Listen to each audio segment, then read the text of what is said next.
একটা খুব rare disease হয়েছে, সেটা যদি আপনারা বলেন তাহলে ভালো হয়। রোগটার নাম হচ্ছে স্পাইনাল মাসকুলার অ্যাট্রোফি প্যারাসাইনাল টাইপ 1। এই রোগটার জন্য আস্তে আস্তে ওর মানে মাসেলগুলো ধীরে ধীরে নষ্ট হতে থাকছে। যদি ট্রিটমেন্ট ওর সময় মতো না নেওয়া যায় তাহলে একটা লাইফ রিস্ক রয়েছে। ট্রিটমেন্টের জন্য একটি ইঞ্জেকশনের প্রয়োজন, যেটার দাম হচ্ছে 16 কোটি টাকা।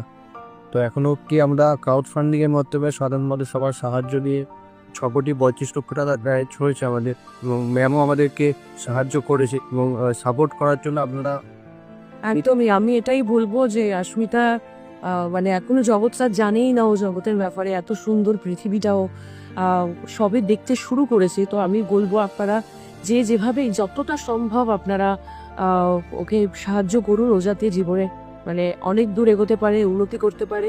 ওর বাবা মার অনেক ইচ্ছা ভালোবাসা, আজকে এত দূর এসছে আর আমিও থাকতে পারিনি। আমি এইটুকুনি ছোট্ট ফুলের মতো মানুষটিকে মানে কি বলবো, আমিও চাই